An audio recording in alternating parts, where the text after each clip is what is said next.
daratan petir dari sambaran halilintar. Baik suami, baik istri harus sabar menghadapi kesulitan. Kadang kesulitan dari segi ekonomi, kadang kesulitan dari segi mengarahkan dan mendidik anak-anak, kadang kesulitan karena banyak orang yang hasut dengan kita, kadang kesulitan berbagai macam lah yang menyebabkan kesulitan. Rumah tangga yang bertujuan mencapai ridho Allah sabar menghadapi segala macam kesulitan. Saudara-saudara kaum muslimin rahimakumullah, kesulitan adalah bagian daripada perjalanan hidup. Siapa orangnya yang tidak pernah menemukan kesulitan dalam kehidupan? Rasanya hampir tidak ada. Dan memang kesulitan bukan untuk ditakuti. Kesulitan justru untuk diatasi, dicarikan jalan keluarnya. Begitulah suami istri yang bertujuan mencari ridho Allah. Manakala suami berada dalam kesulitan, istri mencarikan jalan keluar atau berusaha memberikan jalan keluar. Sebaliknya manakala istri dalam kesulitan, suami bisa mencarikan jalan keluarnya. Sabar dalam menghadapi segala macam kesulitan. Dalam surah Luqman ayat 17, Allah Subhanahu wa taala berfirman, "Wasbir 'ala ma asabak, inna dzalika min azmil umur." Dan bersabarlah terhadap apapun yang menimpa kamu. Bersabarlah terhadap segala kesulitan yang kamu hadapi, karena sesungguhnya yang demikian itu merupakan sebagian dari perkara-perkara yang telah ditetapkan oleh Allah Subhanahu wa taala. Saudara-saudara kaum muslimin yang berbahagia, kunci sabar sesungguhnya terletak pada keyakinan bahwa segala sesuatu berasal dari Allah dan segalanya akan kembali kepada Allah Subhanahu wa taala. Rumah tangga yang sabar di dalam menghadapi kesulitan-kesulitan biasanya akan lebih mudah mencari jalan keluar.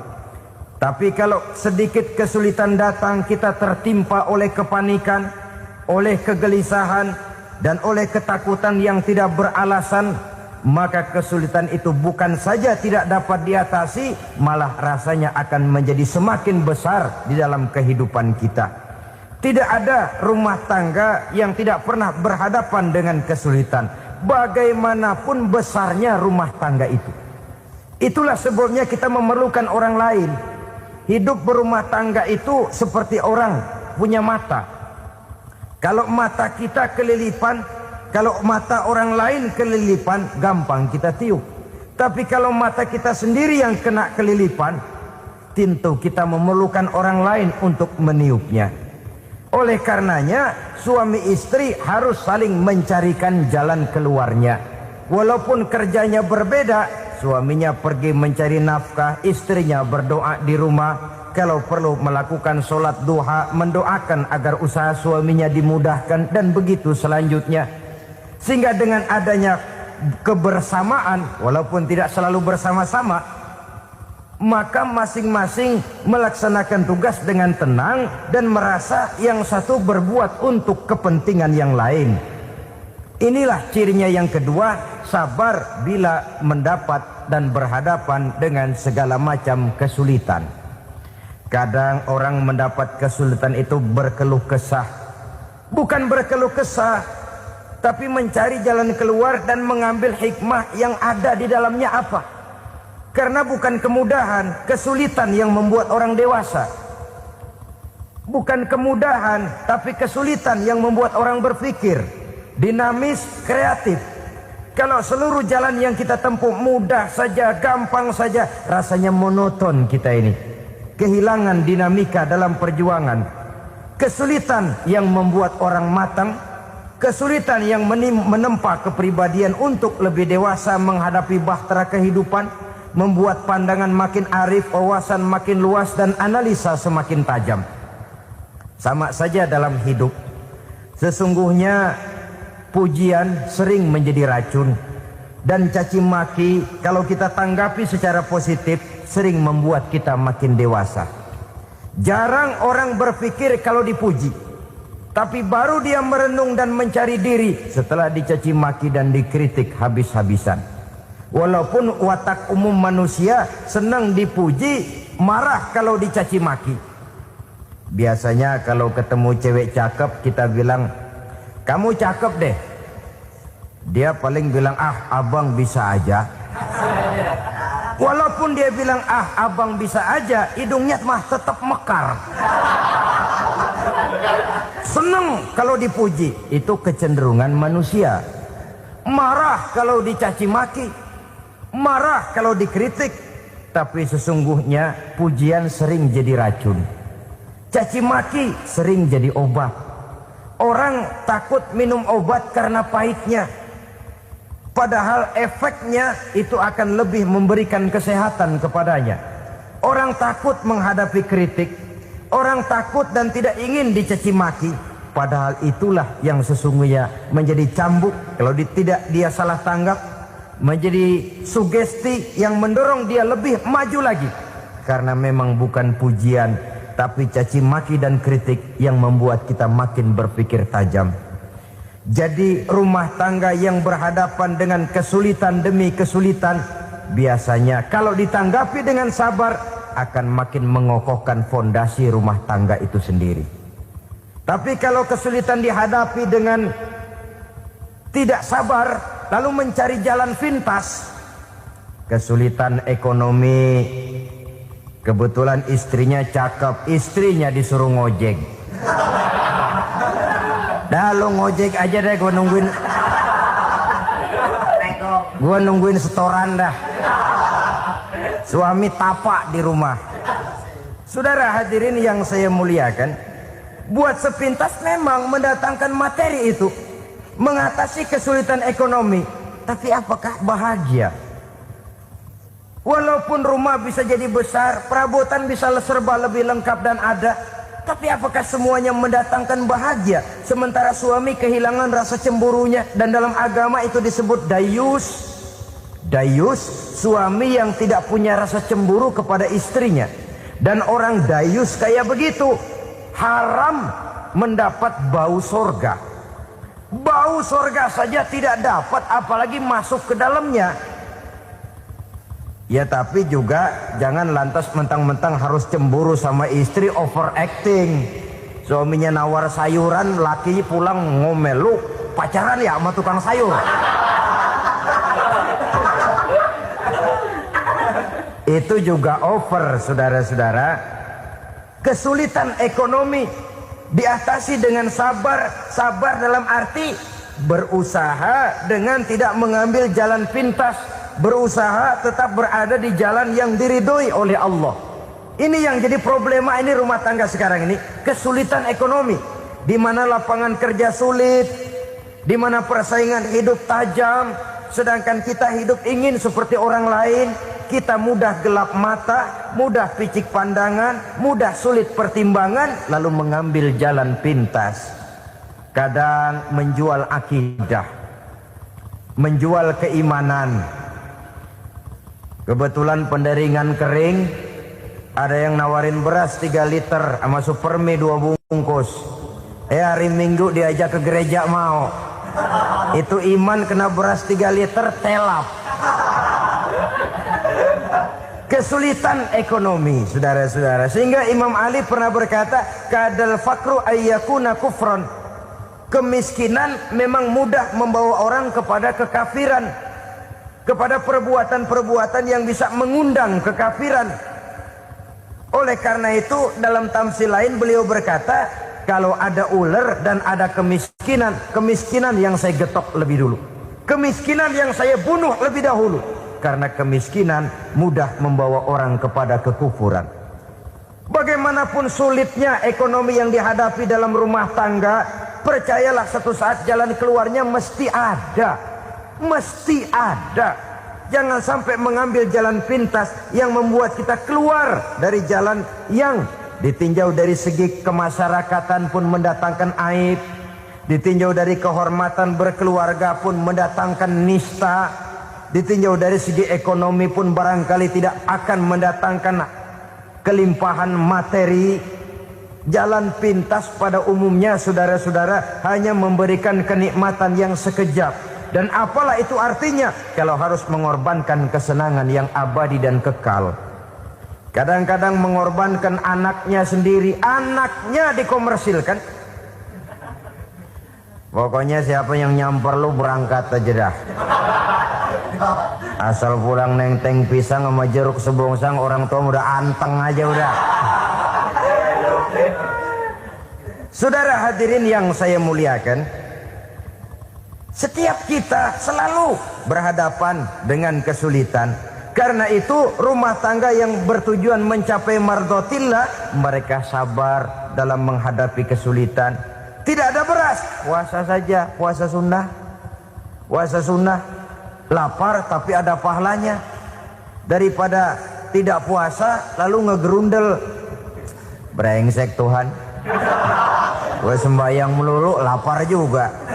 Sudah lapar tidak berpahala. Bukankah Rasulullah sendiri kalau pulang ke rumah Aisyah lalu berkata, "Ya Humairah, ada makanan hari ini?" "Ada makanan ya?" "Enggak ada bang." "Alhamdulillah, kalau begitu saya puasa." Pulang dari mana-mana, perut lapar, mau makan tidak ada makanan, bukan marah, bukan ngamuk, puasa.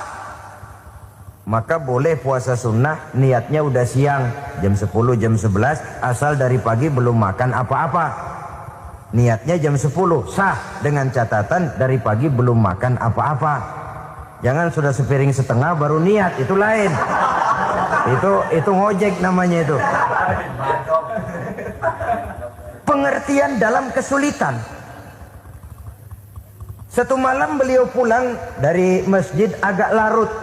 Habis ngajar banyak yang bertanya. Ketuk pintu, "Assalamualaikum." "Assalamualaikum." 3 kali beliau memberi salam, tidak ada jawaban, tidak dibukakan pintu. Rupanya istri beliau lelah bekerja di waktu siang, tidurnya pules benar. Marahkah Rasul? Tidak. Beliau gelar sorban, tidur di depan pintu. Asraful anbiya wal mursalin ini, Rasul termulia ini, karena menghargai istrinya, tidur di depan pintu. Sampai Aisyah bangun sepertiga malam, terkejut buka pintu, suaminya ada di depan pintu. Beliau bangunkan. Ketika dibangunkan, Rasul lebih dulu berkata, "Maaf sayang, saya pulang terlambat." Sudah nggak dibukain pintu, tidur di depan, dibangunin, beliau duluan yang minta maaf. Pengertian. Kalau emosi, memang nggak dibukain pintu, tidur di depan. Begitu dibukain, yang enak kita tunjuk jidatnya.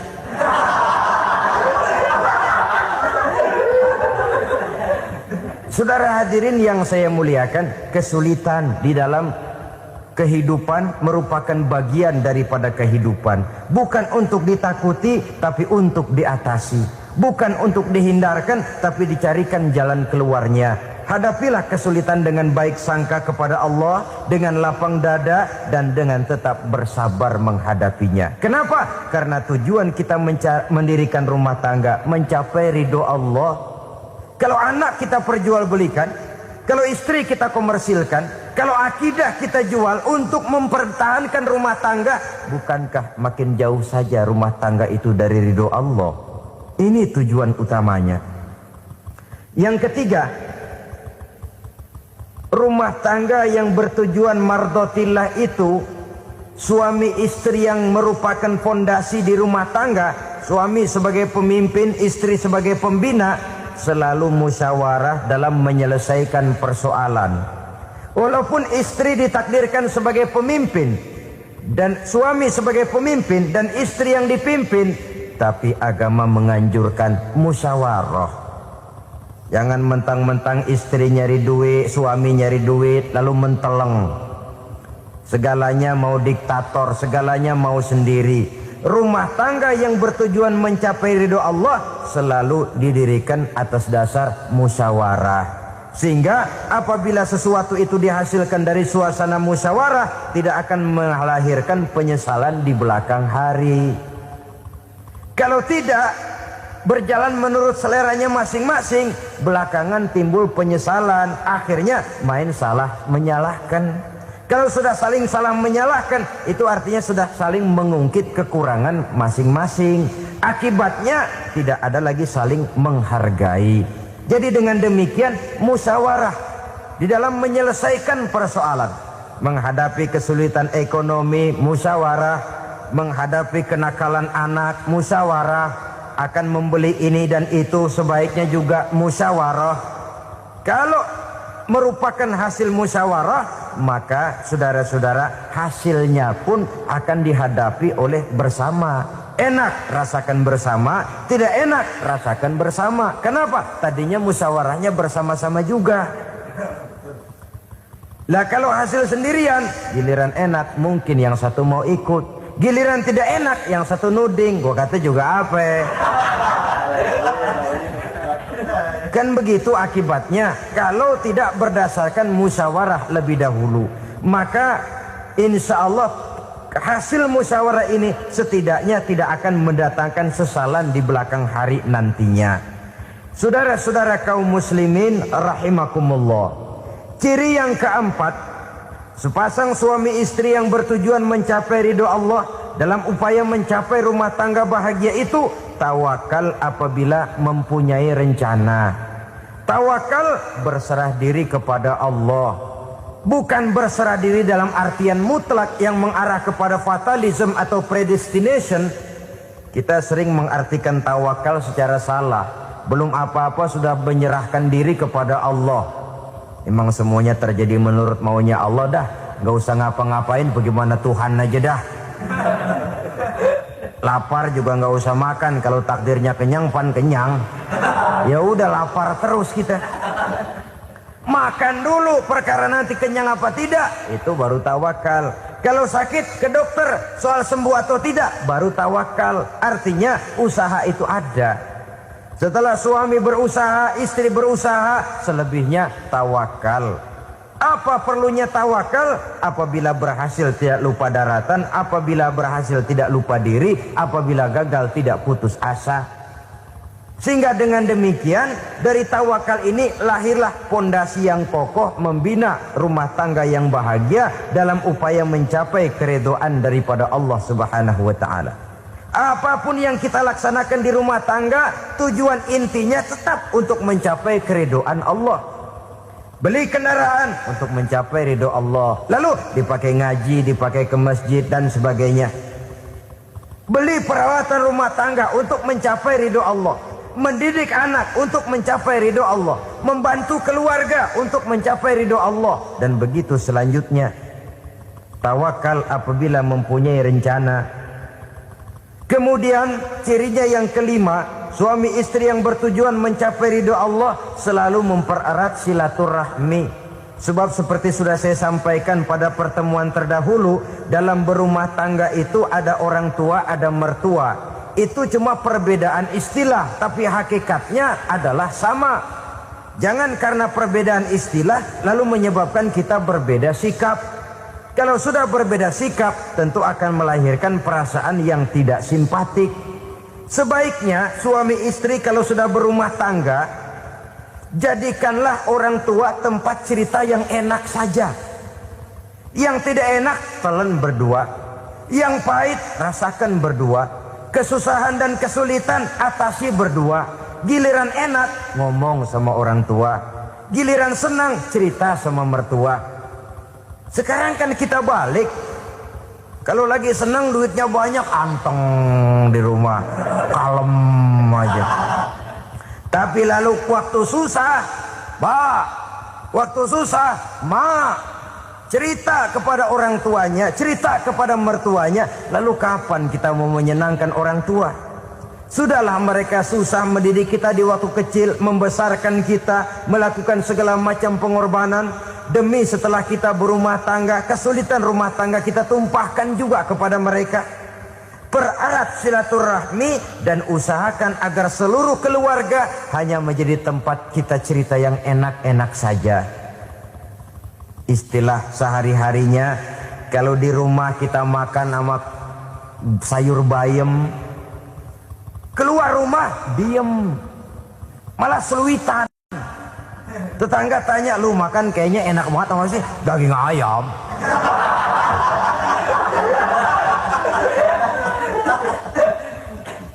Lalu tetangga kan akan berbisik, itu makannya tuh orang enak bener ya, rumah tangganya tiap hari makan sama daging ayam. Biarlah paling kurang itu jadi doa. Daripada kita makan sama kangkung, lalu ribut, ngomel di mana-mana. Gua kesel banget sama bini gua. Di warung ceritanya lagi. Kenapa? Saban sari gua direbusin kangkung mulu. Brengsek. Di warung cerita ada RT, ada RW. Gara-gara makan sama kangkung se-RT tahu. Akhirnya mungkin kalau kita berangkat orang hitung dari jauh. Lihat, kangkung liwat.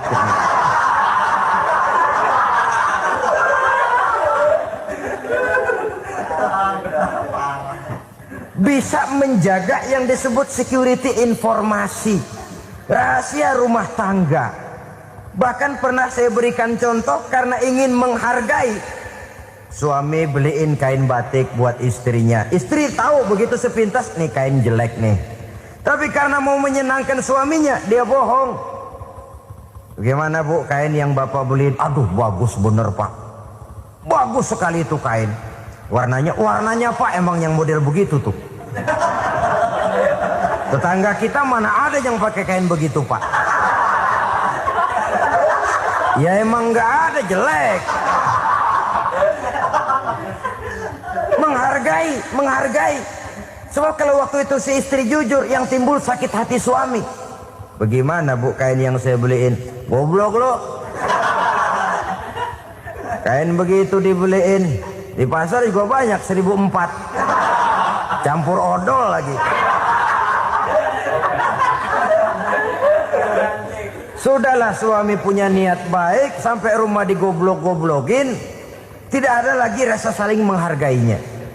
Begitu pentingnya mempererat silaturahmi ini, sampai Nabi berpesan, isnani la yanzurullahu ilaihima yaumal qiyamah qati'ur rahim wa jarus su'.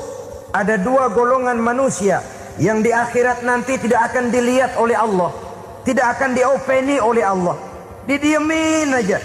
Siapa mereka? Pertama, orang yang suka memutuskan silaturahmi. Yang kedua, tetangga yang jahat dengan tetangganya. Dua golongan manusia ini, pemutus silaturahmi, kemudian juga tetangga yang jahat dengan tetangganya, ini tidak akan dipandang oleh Allah di hari akhirat nanti. Jadi pererat silaturahmi. Sebab kita ini zon politiken, makhluk yang bermasyarakat, yang tidak bisa hidup sendirian. Setiap kita memerlukan orang lain. Kita disebut kaya karena ada yang miskin. Kita disebut alim karena ada yang awam. Kita disebut berkuasa karena ada rakyat jelata. Tanpa rakyat tidak ada penguasa. Tanpa yang miskin tidak ada orang kaya. Kalau tidak ada yang jelek, siapa yang bilang cakep? Karena ngimbangi. Saudara hadirin, atas dasar ini mestinya kita selalu bersyukur dalam segala posisi. Tidak lalu salah terima kepada karunia yang diberikan Allah kepada kita. Saudara hadirin yang saya hormati, pererat silaturahmi, jadikan orang-orang tua kita tempat kita cerita yang enak-enak saja. Yang tidak enak, telan sendiri, usahakan sendiri, carikan jalan keluarnya sendiri. Setidaknya ya diam sajalah. Kalau belum bisa membalas budi baik orang tua, setidaknya jangan menyakiti hati orang tua kita. Sudah lelah dan payah dia mengasuh kita, membesarkan kita, merawat kita. Demi setelah kita berumah tangga, seluruh kesulitan kita bawa lagi kepadanya. Karena itu buat para istri juga ini perhatian. Kalau dimarahi suami, jangan cepat-cepat pulang ke rumah orang tuanya. Nggak boleh diomelin dikit, main buntal aja. Gua pulang dah. Pulang. Sampai sana cerita habis-habisan, dikucek kejelekan suaminya. Nanti 2-3 hari balik aja lagi. Kan nggak lucu jadinya. Saudara hadirin, begitu juga suami. Mencaci maki habis istrinya, 2-3 hari bayar aja lagi.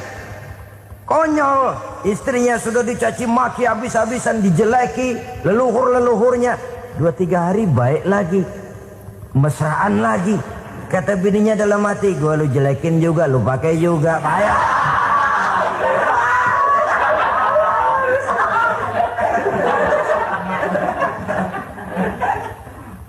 Saudara hadirin yang saya muliakan, Itulah sebabnya pada awal tadi saya katakan perlunya kita mempunyai timbangan baik sebagai suami maupun sebagai istri. Nah, dari mempererat silaturahmi ini akan terjalin rasa kekeluargaan. Maka tradisi arisan keluarga itu bagus sesungguhnya untuk mempererat silaturahmi. Cuma celakanya bukan silaturahmi yang jadi tujuan, arisannya itu yang jadi tujuan. Akibatnya apa? Kalau belum narik mah semangat banget datang dah. Begitu udah narik aja udahan. Itu celakanya. Akhirnya silaturahminya jadi nomor 2, arisan semata-mata yang menjadi tujuan. Sesungguhnya itu bagus untuk mempererat silaturahmi. Karena kalau kita dengan kita sesama saudara sudah tidak saling mau mengenal, bagaimana dengan anak-anak kita? Bagaimana dengan cucu-cucu kita? 2-3 generasi yang akan datang tentu akan lebih saling tidak mengenal lagi. Baiklah ya, yang keenam, suami istri yang bertujuan untuk mencapai keridhaan Allah itu selalu berusaha tolong menolong di dalam kebajikan. Sebab Allah pesankan itu di dalam Al-Maidah ayat 6, wa ta'awanu 'alal birri wat taqwa wa la ta'awanu 'alal itsmi wal 'udwan. Bertolong-tolonganlah kamu di dalam kebaikan, di dalam bertakwa kepada Allah. Jangan bertolong-tolongan di dalam maksiat, di dalam dosa, dan di dalam usaha yang menimbulkan permusuhan. Kalau suami marah kepada seseorang, istri jangan ngipasin. Oh bang, yang begitu mah dibayain tuman. Udah habisin aja dah. Anak-anaknya marahin sekalian. Ngipasin. Istri kesel sama tetangganya, suami ngipasin. Emang tuh tetangga kita, hahu. Habis orang dikipasin. Ta'awanu 'alal birri wat taqwa, bertolong-tolonganlah di dalam kebaikan. Istri malas ngaji, suami mendorong, memberikan sugesti. Suami malas berusaha, istri memberikan sugesti. Saling tolong menolong di dalam kebaikan dan takwa, dan jangan tolong menolong dalam dosa dan permusuhan. Kata suami, Bu, daripada kita melarat terus hidup, kita piara tuyul yuk. Kata istrinya, nah ini sudah menyimpang bang. Bersabarlah, bagaimanapun insya Allah kita tidak akan mati kelaparan. Piara tuyul itu nanti jadi pindah akidah, merusak iman, berteman dengan setan. Apalah artinya kekayaan dan kesenangan sebentar kalau harus mengorbankan kekayaan dan kesenangan yang abadi. Ini sudah alal ismi wal udwan, sesuatu yang mengandung dosa. Saudara hadirin yang saya hormati, kemudian yang keenam, berbaik sangka. Baik suami maupun istri sama-sama saling berbaik sangka. Suami melepas istri, istri melepas suami dengan hati yang ikhlas. Suami meninggalkan istri di rumah dengan jiwa yang bersih dan rasa yang aman. Ada rasa baik sangka, dan ini modal dasar. Kalau sudah dilandasi oleh buruk sangka, tentu yang lahir nanti adalah perasaan-perasaan yang tidak baik. Akibatnya sangat tidak menguntungkan. Inilah beberapa ciri dari rumah tangga yang didirikan atas dasar mardhatillah, mencapai keridhaan dari Allah. Nanti akan menyusul tujuan berikutnya, diantaranya mendapat keturunan, diantaranya lagi mendatangkan gairah untuk lebih berusaha mencari rezeki karena sudah merasa punya tanggung jawab berupa anak dan istri.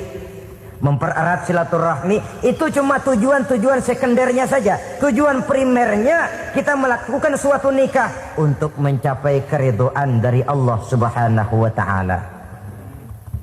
Silakan punya istri cantik, kaya, tapi tujuan utamanya kita membina rumah tangga untuk mencapai ridho dari Allah. Karena itu dasarnya mawaddatan warahmah. Jangan cuma cinta, tapi juga kasih sayang. Cinta, kecenderungan kepada jasmani akan berakhir, tapi kasih sayang, kecenderungan kepada rohani, makin tua malah makin erat, makin tua malah makin mesra. Sehingga kadang kita menampak kakek-kakek dan nenek-nenek lagunya kayak pengantin baru. Apa cinta-cintaan? Tidak. Bagaimana kakek-kakek sama nenek-nenek harus bilang I love you? yang masih ada itu waktu itu mawaddah, kasih dan sayang. Itu yang akan kekal, itu yang akan abadi.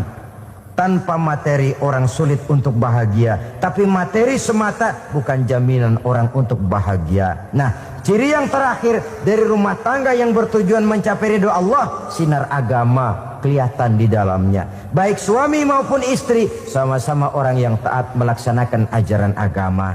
Saudara, mudah-mudahan walaupun singkat dapat menjadi sumbangan moral dalam kita mewujudkan rumah tangga yang bahagia menurut contoh yang diberikan oleh Rasulullah sallallahu alaihi wasallam.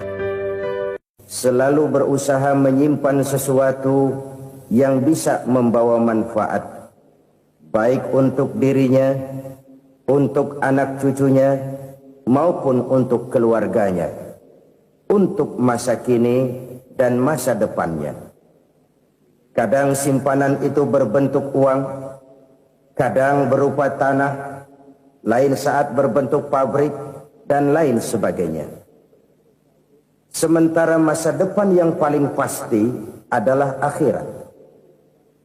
Jika untuk masa depan dunia kita rela memeras keringat, membanting tulang, pergi pagi dan pulang petang, menyimpan uang, menyimpan tanah, menyimpan pabrik, pernahkah kita merenung jika satu saat kiamat datang, kita dibangkitkan dari kubur masing-masing, berdiri di padang mahsyar untuk mempertanggungjawabkan seluruh kegiatan hidup kita di dunia ini, lalu kita akan menuju ke alam akhirat.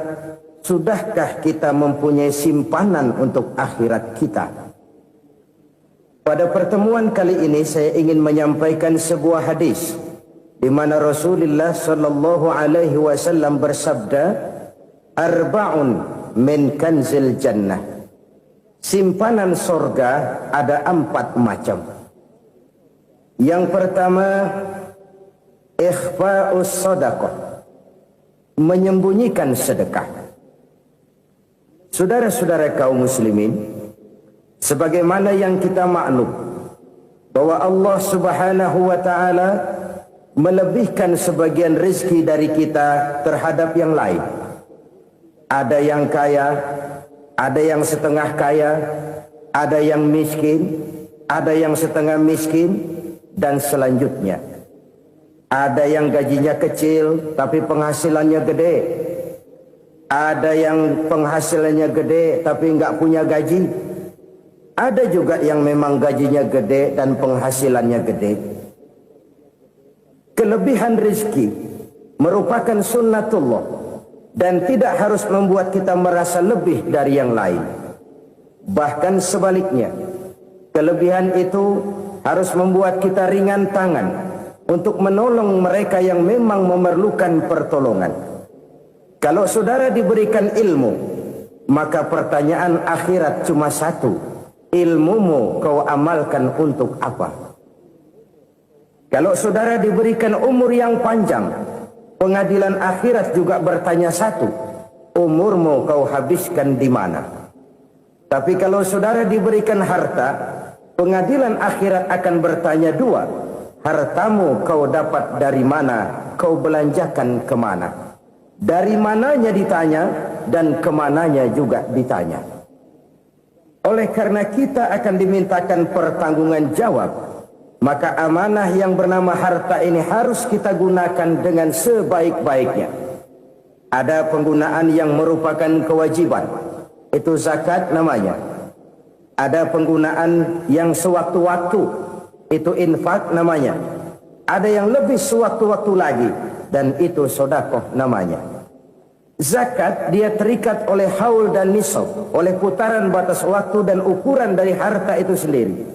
Sedangkan infak terikat oleh situasi dan kondisi perekonomian seseorang. Sedangkan sedekah tidak terikat dengan apapun. Dalam kondisi seperti apapun kita bisa melakukan sedekah dengan yang terkecil sekalipun. Sampai-sampai Rasulullah sallallahu alaihi wasallam mengajarkan, la tahqiranna minal ma'rufi syai'an walau an talqa akhaka biwajhin talik. Atau ada hadis, tabassumuka fi wajhi akhika laka shadaqah. Senyumanmu kepada temanmu adalah sedekah. Jadi untuk melakukan sedekah tidak harus dalam berbentuk uang. Dengan ilmu kita bisa sedekah, dengan tenaga kita bisa bersedekah, dengan pikiran kita bisa bersedekah, bahkan senyum kepada teman itu pun sedekah. Jadi kalau sedekah dengan uang memang belum punya uang, nyengir aja banyakin. Itu asal pada tempatnya, jangan lalu ketemu tiang listrik cengengesan. Tentu tidak pada tempatnya dan tidak wajar. Nah, sedekah yang paling dicintai Allah adalah sedekah yang disembunyikan. Artinya jauh dari sifat riya. Dan kadang-kadang ada orang sedekah itu disebutkan namanya. Apa tidak bagus?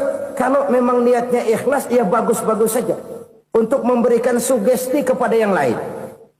Si Fulan bin Fulan nyumbang sekian, diumumkan. Boleh kalau niatnya untuk memberikan rangsangan kepada yang lain supaya dia menyumbang lebih besar dari orang tadi.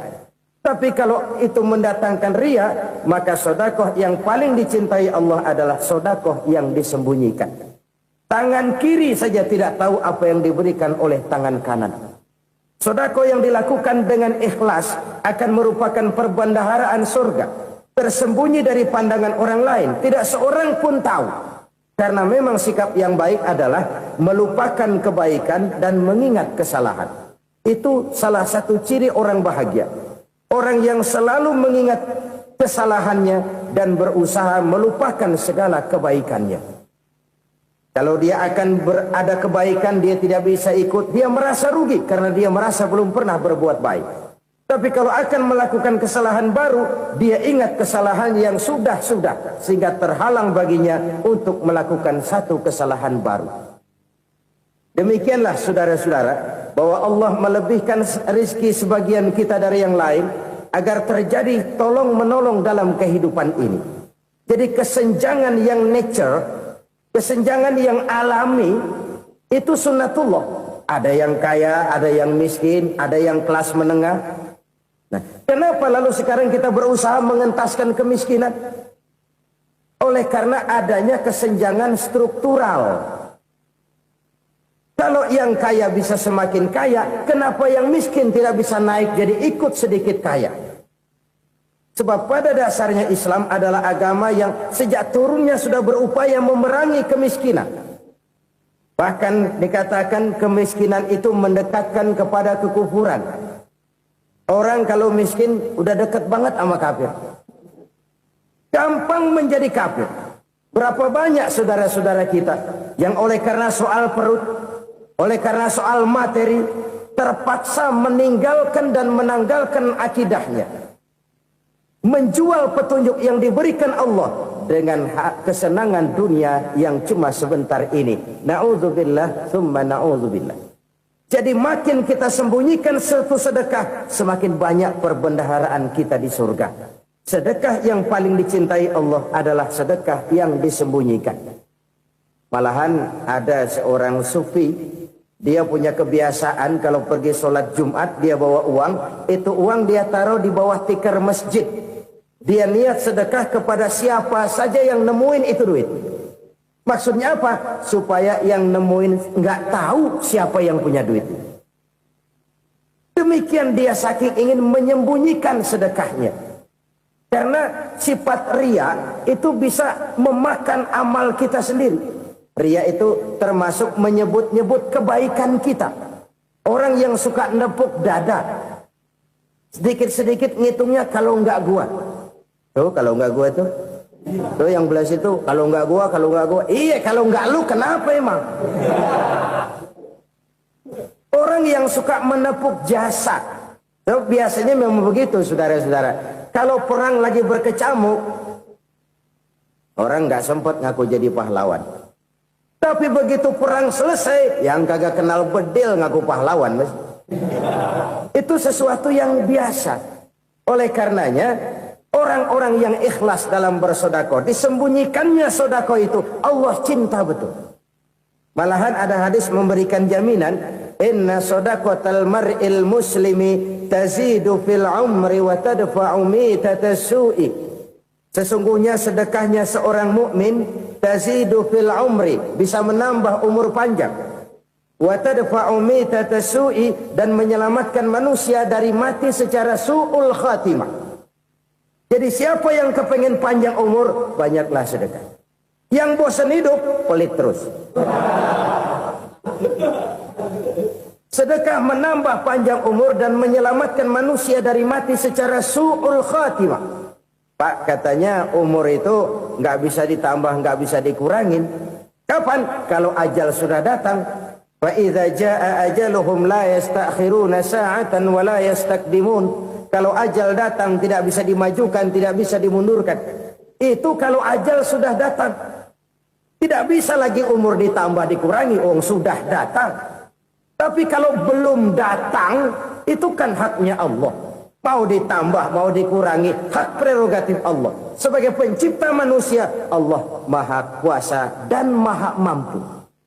Sedekah ini menambah panjang umur dan menyelamatkan manusia dari mati secara su'ul khatimah. Itu orang mati kan sama ya, kondisinya mati, nggak nafas. Tapi hakikat mati kan lain-lain. Ada yang mati itu husnul khatimah, baik akhirnya. Misalnya lagi ngaji mati, lagi sholat mati, lagi sedekah mati. Ini yang dinamakan dengan husnul khatimah, baik di akhirnya. Sebaliknya ada yang su'ul khatimah, jelek di akhirnya. Ini yang jadi catatan akhir. Lagi nyekek botol, mampus. Lagi banting kartu, modar. Su'ul khatimah, jelek pada akhirnya. Sedekah menyelamatkan manusia dari mati secara su'ul khatimah. Dan kita semua kepengen mendapat husnul khatimah, jauh dari su'ul khatimah. Oleh sebab itu yang bisa menyelamatkan kita dari penyakit itu antara lain adalah sedekah yang disembunyikan, yang dikerjakan dengan ikhlas karena Allah, tidak karena kepengen dipuji orang, tidak karena ingin dikatakan orang pemurah. Sebab orang dermawan itu orang yang memberi tanpa harus diminta. Kalau masih harus diminta, ya belum dermawan namanya, masih harus diminta. Kalau nggak diminta ya tulus, lolos, polos. Saudara-saudara kaum muslimin rahimakumullah. Harta adalah amanat dan akan kita pertanggungjawabkan. Allah melebihkan rizki sebagian kita dari yang lain agar kita saling tolong menolong, bantu membantu. Nabi janjikan siapa yang meringankan beban saudaranya muslim di dunia, Allah akan meringankan bebannya di akhirat nanti. Sebuah jaminan dari baginda Nabi. Si orang yang kita bantu barangkali tidak bisa membalas, Allah yang akan membalas lewat jalan lain yang tidak pernah kita sangka-sangka. Ada orang tanya, Pak, ini ada orang nyumbang masjid sambil marah-marah, bagaimana? Saya bilang sumbangannya aja ambil, marahnya jangan. Marahnya jangan diambil, itu urusan dia. Saudara-saudara kaum muslimin rahimakumullah. Umat Islam ini kan umat yang punya potensi besar. Kadang kita merenung, kenapa kadang-kadang pembangunan masjid kok lambat sekali? Kalau hotel hari ini peletakan pertama, bulan depan peresmian. Supermarket hari ini peletakan batu pertama, minggu depan peresmian. Tapi kalau sudah yang namanya masjid, kadang-kadang peletakan batu pertama sekaligus jadi batu terakhir. 3 tahun, 4 tahun, campur nebar jalak di jalanan, duit dijaring kayak ikan sepat. Apa tidak ada orang Islam yang kaya? Banyak. Apa tidak ada pengusaha muslim yang jadi konglomerat? Ada. Lalu yang belum banyak itu yang komit terhadap nilai-nilai agamanya. Akhirnya kita jatuh jadi umat yang lemah. Belum ada pengusaha konglomerat muslim buka pabrik supermi cap beduk misalnya umpamanya atau pabrik kecap cap sorban supaya identitas keislamannya sedikit kelihatan. Kita jatuh jadi umat yang lemah karena potensi tidak terinventarisir dengan baik. Kita ini ibarat kompor yang cuma matengin nasi orang lain. Potensi kita dimanfaatkan oleh orang lain. Ukhuwah Islamiyah kita baru terbatas kepada silaturahmi. Ukhuwah di bidang ekonomi kita lemah, ukhuwah di bidang kebudayaan kita lemah, apalagi ukhuwah di bidang politik kita lebih rapuh lagi. Padahal ukhuwah itu adalah totalitas kehidupan manusia, menyangkut ipolexos bud, memerlukan nilai-nilai ukhuwah. Jadi oleh karena itu mari kita menyadari di dalam harta kita, walaupun kita yang cari, pergi pagi, pulang sore, peras keringat, banting tulang, di sana ada harta anak yatim. Di sana ada hak masjid. Di sana ada hak pesantren. Di sana ada hak jihad. Berbahagialah seseorang apabila dia oleh Allah dijadikan keran. Keran itu menyimpan air, tapi tidak untuk dirinya, tapi disalurkannya kepada mereka yang memang memerlukannya. Saudara-saudara kaum muslimin rahimakumullah, ini yang pertama. Jadi perbendaharaan surga adalah menyembunyikan sedekah. Orang lain nggak tahu, kita pun nggak pernah ngitung-ngitung. Kita anggap lewat begitu saja, padahal itu deposit akhirat. Satu. Yang kedua, perbendaharaan surga itu apa? Wa kitmanul musibah, menyembunyikan kesulitan. Kadang orang takut menghadapi kesulitan. Tapi makin kita merenung, hidup ini kan sebenarnya urusan. Takut sama urusan ya jangan hidup. Tandanya orang hidup itu kalau punya urusan. Urusan melupakan problem. Problem sering menimbulkan kesulitan. Kesulitan bukan untuk ditakuti, tapi untuk diatasi dan dicarikan jalan keluarnya. Siapa sih orangnya yang nggak pernah sulit-sulit? Makin tinggi status sosialnya, makin gede urusannya. Makin tinggi kualitas imannya, makin berat tingkat kesulitannya. Cuma memang yang namanya enak itu seperti pelangi. Biang lala itu nggak pernah di atas kepala kita, di atas kepala orang melulu. Lo sih enak lo, kata kita. Dia juga bilang yang enak kan lo. Pelangi itu nggak pernah di atas kepala kita. Kata tukang beca, aduh enak ya naik Mercy. Kata tukang beca, apa yang di dalam mobil Mercy? Aduh enak bener tukang beca, di jok ngeringkuk ngorok pulas bener. Saya kamar pakai AC sejuk, tempat tidur sutra, empuk, alga, spring bed, kulak kulik nggak bisa pulas kalau belum minum Valium, belum tidur. Enak bener tukang beca, di jok ngorok nggak tahu wetan kulon. Si tukang beca bilang yang di Mercy enak, yang di Mercy bilang tukang beca enak. Inilah enak. Nggak pernah di atas kepala kita, di atas kepala orang lain melulu enak itu. Nah, saudara-saudara, yang merupakan perbendaharaan surga itu orang yang bisa menyembunyikan kesulitan, baik pribadi ataupun rumah tangga. Nih terutama rumah tangga yang jadi soalnya. Kadang-kadang kita ini kalau senang, sebaliknya kalau senang kita diam, kalem aja, cuek. Banyak banget duit kita bawaan, diam aja udah. Malah ketemu orang takut. Tapi begitu susah, sekampung tahu.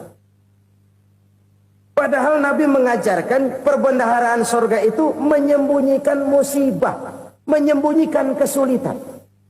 Kalau enak, cerita sama orang-orang. Kalau nggak enak, rasain sendiri, tekan sendiri, atasin sendiri. Kita kan sebaliknya. Senang kita diam, asal lagi susah, paling tidak kita nyari teman buat cerita kesusahan. Siapa orangnya yang nggak pernah susah? Cuma soalnya bagaimana kita mengatasi kesusahan itu sendiri.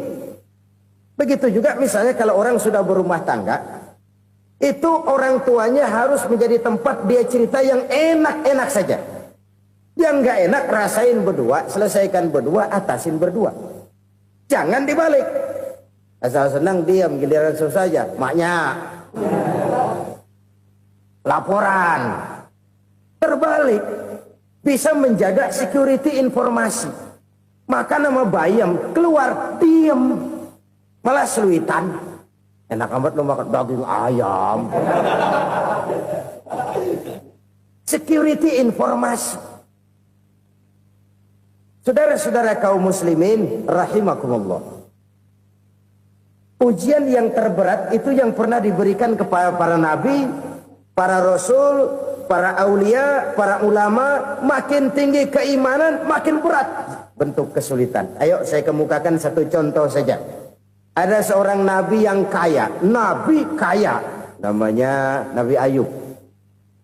Iblis kalau orang begini kan keki. Ibadahnya rajin, kaya. Nih yang kayak begini susah digodain. Kalau ibadahnya rajin, miskin, kali bisa disogok. Sini imannya mantap, ibadahnya rajin, kaya, nabi lagi. Oh, tapi namanya iblis nggak kurang akal. Laporan, Tuhan, kenapa Les? Ya ini bahasa saya, bahasa Qurannya sih nggak gitu. Itu hambamu yang namanya Ayub, dia rajin ibadah cuma karena dikasih kaya aja. Coba kasih miskin dia, berhenti dia sembahyang. Ah, kamu bisa aja. Saya tahu Ayub itu hambaku yang ikhlas. Saya buktiin Tuhan, silahkan. Dibuktiin lah, iblis turun ke alamin. Yang mula-mula dia lakukan, dia rusak sawah ladang Nabi Ayub. Dia binasakan binatang ternak Nabi Ayub. Sehingga dalam waktu singkat, jatuhlah Nabi Ayub dari orang paling kaya, jadi orang paling miskin. Beliau masih ibadah di mihrab dalam masjid. Datang iblis. Saudara Ayub, ya. Lagi ngapain? Ibadah. Nyembah Allah, nyembah Allah. Oh, percuma. Kenapa? Tuhan yang ente sembah nih, dia udah bikin miskin ente. Sawah ladang ente hancur lebur, binatang ternak binasa. Sekarang ente jadi orang paling miskin. Ngapain nyembah Tuhan kayak begitu? Tekor. Udah berhenti dah ibadah, berhenti ibadah. Ini iblis sama Tuhan laporannya lain, yang dikerjakan kepada Nabi Ayub juga lain. Benar begitu iblis, kata Nabi Ayub. Iya, sawah ladang saya habis, buras. Binatang ternak saya binasa, binasa. Saya miskin, bangpak. Apa jawab Nabi Ayub? Bukan innalillahi, ya ini hebat. Alhamdulillahillazi a'tani wa akhza minni. Segala puji bagi Allah yang telah memberikan harta kepada saya dan sekarang mengambilnya lagi. Alhamdulillah. Allah yang ngasih, Allah yang ambil. Itu mah urusan Allah. Iblis cuman ibadah jalan terus, sujud lagi Nabi Ayub. Iblis seleher gondok banget. Dasar Nabi nggak mempan dia apa-apain. Miskin malah alhamdulillah. Allah yang ngasih, Allah yang ambil. Jadi kalau kita tidak komit, kita tidak terikat kepada kaya, miskin, senang, susah, apa yang bisa bikin kita susah? Jadikan kekayaan, kemiskinan, jadikan senang, susah sebagai anak buah yang bisa kita atur. Jangan kekayaan ngatur kita, jangan kemiskinan ngatur kita. Kita yang harus mengatur mereka. Senang, susah, kaya, miskin, bahagia, sengsara, jadikan itu anak buah yang bisa kita atur. Kalau sekarang kita kaya, lain saat boleh jadi kita miskin, semiskin-miskinnya. Allah yang ngasih, Allah yang ambil. Tenaga mana yang bisa menghalangi? Ibadah jalan terus. Iblis makin gondok. Dasar Nabi loh. Akhirnya apa? Nabi Ayub dikerjain, diberikan penyakit. Demikian fatal penyakitnya. Bayangin, udah miskin, sakit. Masya Allah. Miskin, sakit. Sakitnya nggak lama, kira-kira 16 tahun. Istrinya 3, 2 mental minta ceraiin. Ngerawatin laki bengek begini.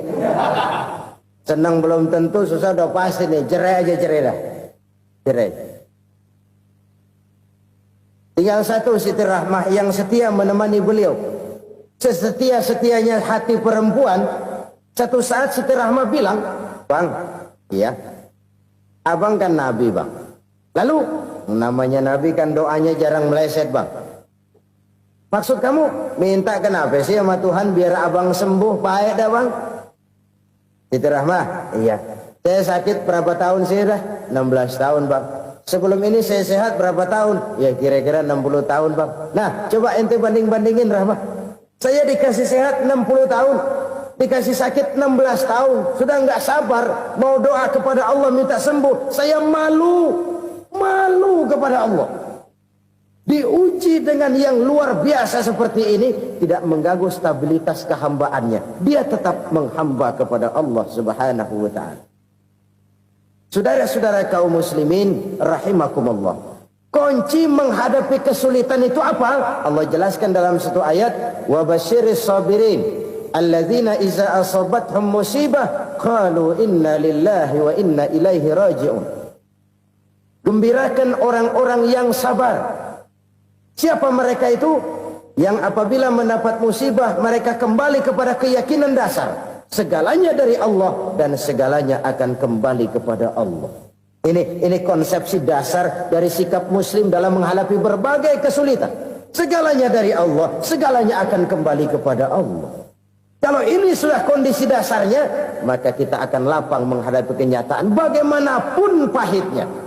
Apakah itu namanya miskin, apakah itu namanya sakit, bahkan maut sekalipun. Segalanya dari Allah, segalanya akan kembali kepada Allah. Ini sikap hidup, bukan sekedar ucapan. Kita kadang-kadang menjadikannya sebagai ucapan. Mulutnya sehingga berhenti, innalillahi wa inna ilaihi raji'un, tapi nangisnya terus gerung-gerungan. Bukan itu, ini kesadaran moral. Kalau segalanya dari Allah, segalanya kembali kepada Allah, kan sebenarnya cuma nunggu giliran. Hari ini saya nyembayangin dia, entah hari apa saya disembayangin orang. Hari ini saya antar dia ke kubur, entah hari apa orang nganterin saya ke kubur. Hari ini saya tahlilkan dia, entah nanti kapan orang tahlilkan saya. Segalanya dari Allah, segalanya akan kembali juga kepada Allah. Oleh sebab itu saudara-saudara, kesulitan bukan untuk ditakuti. Kesulitan justru untuk diatasi, dicarikan jalan keluarnya. Dan tidak ada orang yang tidak pernah mendapat kesulitan. Tidak ada. Semakin tinggi status sosial, semakin tinggi kualitas keimanan, semakin besar juga tingkat kesulitan. Hanya saja bagaimana cara kita mengatasinya. Dan Al-Quran menyatakan, inna ma'al usri yusra. Di balik kesulitan itu pasti ada kemudahan. Roda itu berputar. Karena itu Rasulullah sallallahu alaihi wasallam mengingatkan kepada kita, ta'arraf ilallahi fir raha ya'rifka fis syiddah. Ingatlah kepada Allah di waktu kamu senang, supaya Allah ingat kepada kamu di waktu kamu susah. Kalau waktu senang kita ingat kepada Allah, kita susah, Allah tidak akan meninggalkan kita. Tapi kalau waktu senang kita jauh dari Allah, sujud tidak sempat, dengan masjid jauh, ketika senang kita lupakan Allah. Nanti begitu kita susah, Allah lupakan kita. Dan itu menyakitkan. Oleh karena itu orang-orang tua kita dulu bilang, kalau lagi sehat ingat-ingat lu bakal sakit nanti. Kalau lagi kaya ingat-ingat satu saat kita bakal jatuh miskin. Bahkan kalau lagi muda ingat-ingat kita bakal tua. Dan yang terpenting, kalau lagi hidup ingat-ingat kita bakal mati. Saudara-saudara kaum muslimin rahimakumullah. Jadi yang kedua yang merupakan perbendaharaan surga, menyembunyikan musibah. Saudara-saudara kaum muslimin rahimakumullah. Hal ketiga yang merupakan perbendaharaan surga adalah wasilaturrahmi. Orang yang suka bersilaturahmi. Sebagaimana yang kita maklum bahwa manusia adalah makhluk yang disebut zon politika. Makhluk sosial yang tidak mungkin hidup sendiri-sendiri. Betapa dan siapapun kita memerlukan orang lain. Bodoh betul manusia kalau tinggal di tengah masyarakat tapi tidak mau bermasyarakat. Merasa hebat sendiri, pintar sendiri, gagah sendiri, kaya sendiri. Mungkin kalau mati juga ngubur sendiri. Jangankan kita di sini. Di sorga saja Nabi Adam waktu sendirian bengong melulu, mondar mandir. Allah tegur dam sepidam. Ya ini kalau bahasa saya. Iya Tuhan sepi ini nggak ada coret-coretan pisan ini. Diciptakan Siti Hawa baru anteng Nabi Adam. Itu di sorga. Cobalah. Umpamanya saudara tinggal di Jakarta nih. Kayak bener. Apaan aja di Jakarta punya saudara dah. Jembatan Semanggi ambil. Monas, Buntel bawa pulang. Hotel-hotel ambil semua. Cuman tinggal di Jakarta sendirian, apa enaknya? Betapa dan siapapun kita perlu orang lain. Tidak ada seorang pun yang bisa memenuhi kebutuhan hidupnya secara sendiri-sendiri. Nah, Islam telah menyelamatkan manusia dari ras diskriminasi. Mengikat manusia dengan persaudaraan yang berlandaskan kepada akidah. Karena itu dianjurkan bersilaturahmi. Bahkan Nabi menyatakan, Man arada ayyubsata lahu fi rizkihi wa yunsa'a fi atharihi falyasil rahimah. Siapa yang kepengen diluaskan rezekinya dan dipanjangkan usianya, banyaklah ia bersilaturahmi.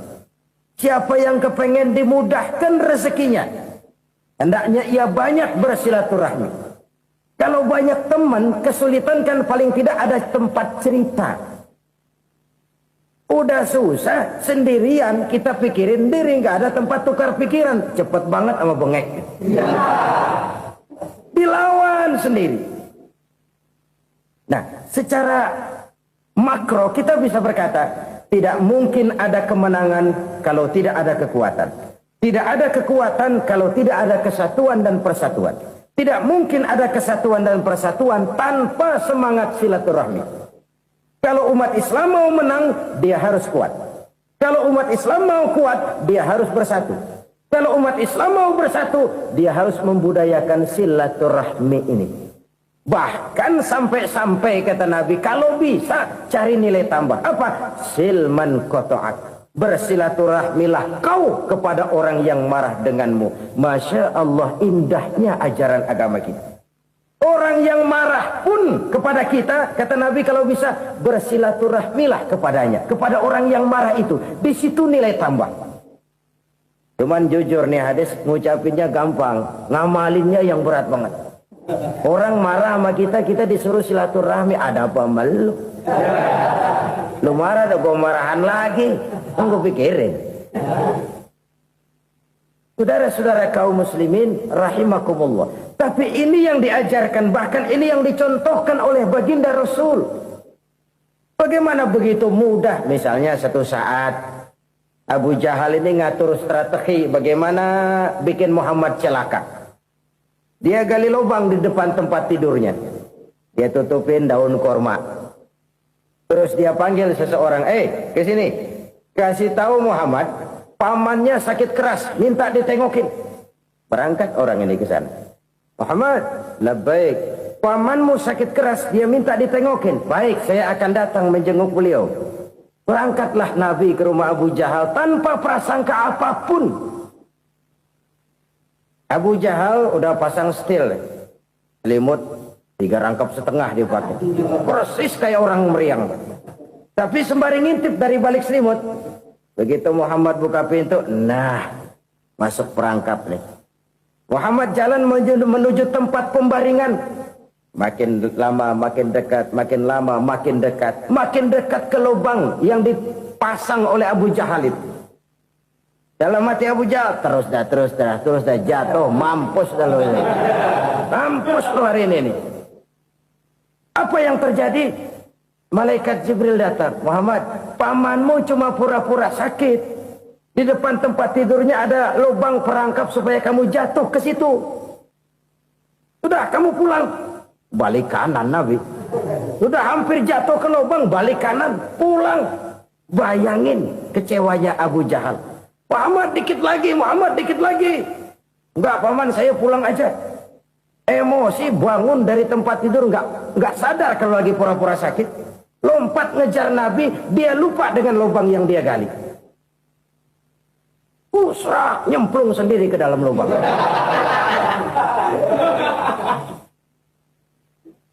Nabi terus berlalu. Ini terjadi keanehan. Jatuh ke lubang yang dia gali itu sebenarnya nggak terlalu dalam ya. Antara 3-4 meteran lah. Tolong saya jatuh ke lubang ini. Datanglah pelayan-pelayannya itu. Angkat saya dari sini. Oh, yang ngulurin tambang. Satu gulung belum juga nyampe itu tambah. Kurang beli lagi ke warung. Sambung ulur lagi enggak juga bisa sampai. Wah ini kerjaan Muhammad ini. Tolong siapa salah seorang kamu ke rumah Muhammad, kasih tahu encangnya kecebur. Minta ditolongin. Sampaikan kepada Rasul. Kenapa? Pamanmu jatuh ke lubang, Muhammad minta tolong diangkatin. Tambang udah nyambung-nyambung nggak nyampe juga. Ya nanti saya datang saya tolong. Coba. Nyata-nyata orang berniat jahat mau mencelakakan dia. Datang dia menolong. Ini yang disebut air tuba dibalas air susu ya ini. Bukan sebaliknya. Air tuba dibalas air susu. Paman, kecebur ya? Iya Muhammad, tolong ini. Pegang tangan saya. Nabi ulurkan tangannya, nyampe, dipegang oleh Abu Jahal, diangkat ke atas, sampai atas. Apa kata Abu Jahal? Sihirmu memang hebat Muhammad. Udah ditolongin dikata sihir, yang enak kita kemplang kan itu orang begitu.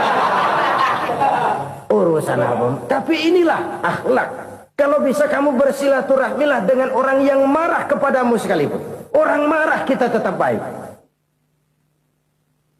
So, kalau kita berbuat baik sama orang yang memang baik, rasanya sih biasa-biasa aja. Orang baik kita baik lagi, ya draw aja, belum ada nilai tambah di situ.